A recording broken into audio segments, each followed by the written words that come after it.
पढ़ी लिखी देवरानी।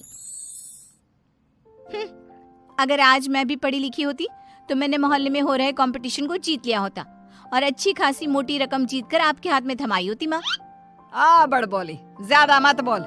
जितना तेरा कद है ना उससे भी 50% कम बोला कर। इस घर में ही क्या, हमारे खानदान में किसी भी औरत को पढ़ने की इजाजत नहीं है। देख तेरी बड़ी भाभी मधु, ये भी कहाँ पढ़ी है, इसके घर वालों ने भी इसे पढ़ने नहीं दिया।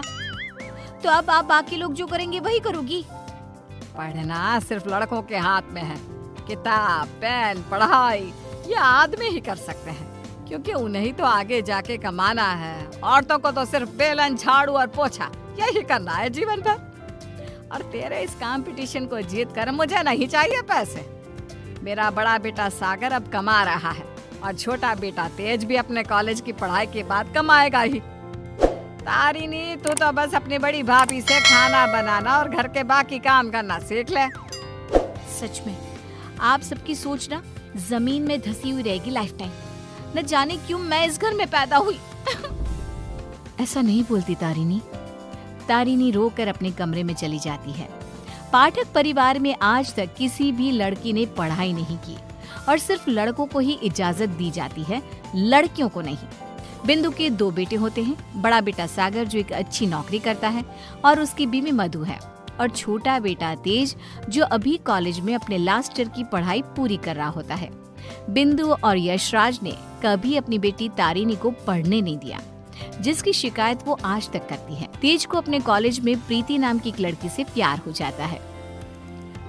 प्रीति, वो दरअसल मुझे ये बात तुमसे बहुत समय से कहनी है। कल इकोनॉमिक्स के क्लास के बाद मैं तुम्हारे लिए रुका भी था, लेकिन तुम चली गई। बोलो ना तेज, क्या हुआ? क्या कहना है तुम्हें? प्रीति, अब मुझे तुमसे प्यार हो गया है। क्या तुम मुझसे शादी करोगी? देखो, हम पिछले 5 साल से एक दूसरे को जानते हैं। आई नो तेज, जैसे तुमने अपने जज्बातों को मन में छुपा के रखा, वैसे मैंने भी छुपाया। मैं भी तुमसे प्यार करती हूँ, लेकिन मैं तुमसे शादी कैसे कर पाऊंगी? क्यों? कौन रोक रहा है हमें? जहाँ तक मुझे पता है हमारे शहर में लड़कियों को पढ़ने नहीं देते, ना ही पढ़ी लिखी लड़कियों से शादी करवाई जाती है। तुम्हारी बहन तारिणी भी नहीं पढ़ पाई ना अब तक। आई नो, फिर तुम्हारी माँ कैसे मानेंगी? तुम इस सब की चिंता मत करो। I'll fix that all। बस भरोसा और हिम्मत रखो। तेज घर जाकर अपने माता पिता बिंदु और यशराज से बात करता है इस बारे में, और प्रीति के बारे में जानकर बिंदु और यशराज कहते हैं, तू बोरा गया है क्या लल्ला? देख, ये सब हमारे घर में ही नहीं, राज घरानों में भी होता है। अब प्रीति के माँ बाप होंगे फिर पूरी, लेकिन हम नहीं। हाँ बेटा, ये शादी कतई नहीं हो सकती। शादी में लड़का आगे और लड़की पीछे होती है। वैसे ही जीवन में भी पत्नी पति से एक कदम पीछे ही होनी चाहिए। ठीक है, अगर आप लोगों को ये सही लगता है तो मैं भी वही करूँगा जो मुझे सही लगता है। अब आप सब मेरा मरा हुआ मुंह ही देखोगे। गंगाजल तैयार रखिएगा। हाय हाय लल्ला, ये तू क्या बोले जा रहा है? पागल हो गया है क्या? तेज अपनी जिद से पीछे नहीं हटता और वो पूरे 1 महीने तक बिंदु, यशराज और अपने बड़े भाई सागर को मनाने में ही लगा रहता। तब कहीं जाकर कुछ महीनों बाद वो सब राजी होते हैं और कॉलेज की पढ़ाई खत्म होते ही 1 साल बाद तेज और प्रीति की शादी हो जाती है। लेकिन बिंदु, यशराज और सागर अब भी इस शादी से थोड़े से नाखुश ही होते हैं। जब घर के सभी आदमी खाना खाने बैठते हैं तब प्रीति भी उनके साथ खाना खाने के लिए बैठती है। तभी अरे ओ कल की अंधी, पागल हो गई है क्या?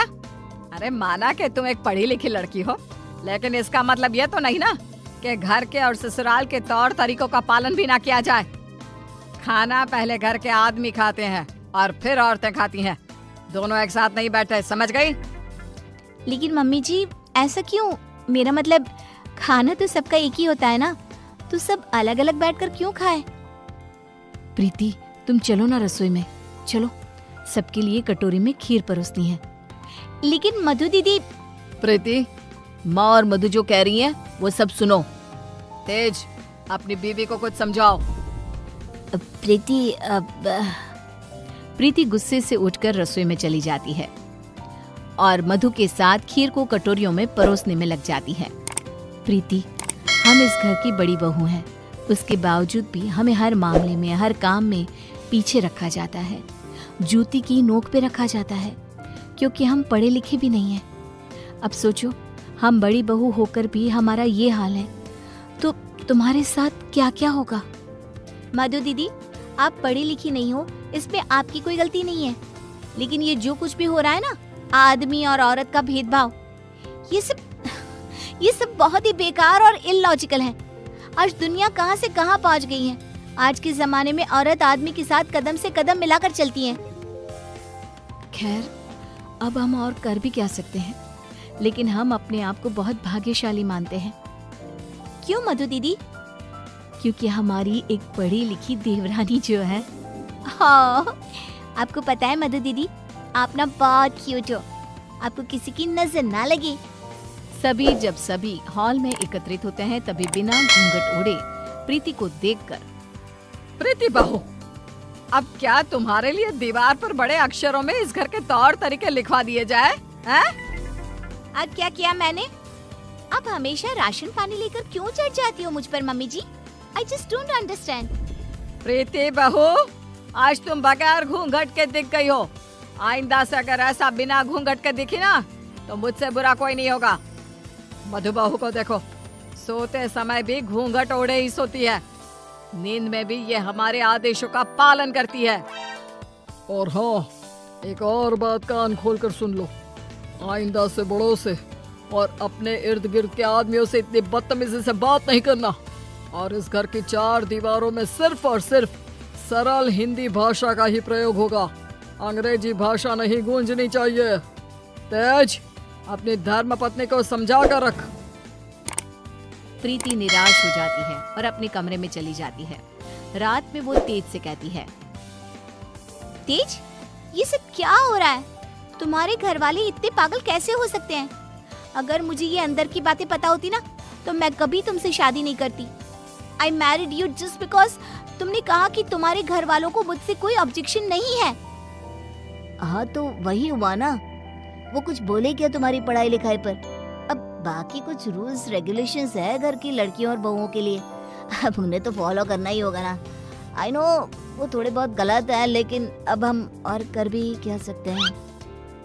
एक दिन जब यशराज दूध वाले का हिसाब कर रहा होता है, तभी ये 3 हफ्ते जुलाई महीने के और 2 हफ्ते अगस्त के, तो कुल मिलाकर पूरे हुए।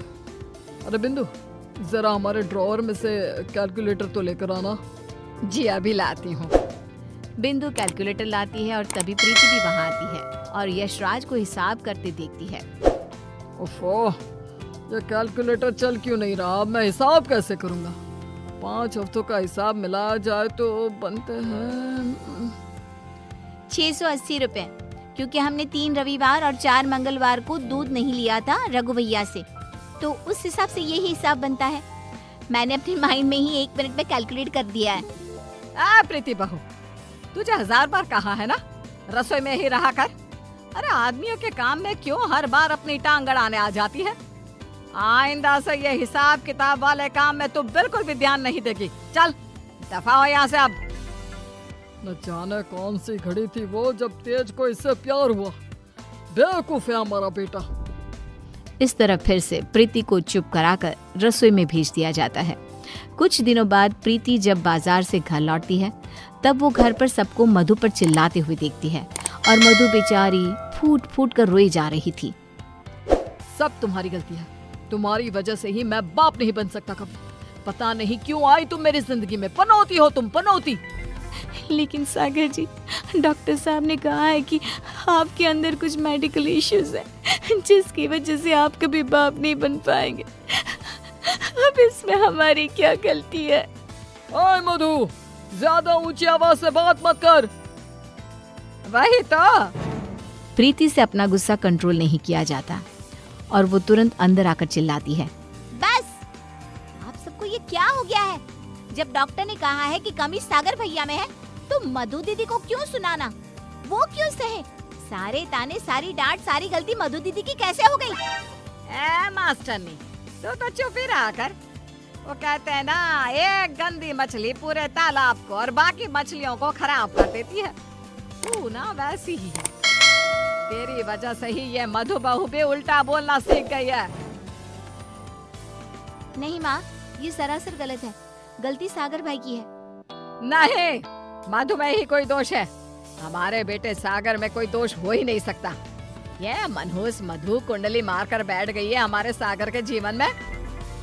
मधु दीदी, ये आपके हाथ पाँव पर निशान कैसे? बोलिए। सागर जी ने हमें बहुत मारा प्रीति, हमें बचाओ इन सब से, ये सब बहुत बुरे हैं। मधु प्रीति के गले से लिपटकर रोए जा रही थी। सागर गुस्से में आकर मधु पर हाथ उठाने जा रहा था कि तभी प्रीति उसके पास जाकर उसका हाथ पकड़कर मोड़ देती है। मेरा हाथ! एक आदमी अगर गुस्से में शैतान बन जाए तो एक औरत क्रोध में काली का रूप धारण कर लेती है। समझ गए सागर भैया? और आप सब, अरे एक बार ध्यान से सोचिए, दिल से सोचिए ना। अगर ऊपर वाले ने आदमी और औरत को साथ में बनाया है तो हम क्यों फर्क करें? क्यों औरतें आदमियों से पीछे रहे? दोनों साथ में कदम से कदम मिलाकर चल सकते हैं ना। साथ में काम करके अपना घर, अपनी गृहस्थी चला सकते हैं ना। गलती सोच की है। अगर सोच बदलोगे तो ही बदलाव आएगा, वरना जमीन में ही धंस के रह जाओगे। उतने में तेज अपने साथ पुलिस अफसर्स को लेकर आता है। सागर भाई, आप मेरे बड़े भाई हो, लेकिन आज जो मुझे आपके बारे में पता चला, कैसे आप मधु भाभी को मारते हो, उन पर अत्याचार करते हो, इसके बाद से आप मेरे कोई नहीं। मेरे लिए आप ना के बराबर हो गए हो। इंस्पेक्टर साहब, गिरफ्तार कर लीजिए इन्हें। पुलिस सागर को डोमेस्टिक वायलेंस के केस में गिरफ्तार कर लेती है और उसे लेकर जाती है। माँ, पापा, प्रीति और मैंने फैसला कर लिया है कि हम अब इस घर में और नहीं रहेंगे और अकेले किसी शहर में जाकर रहेंगे।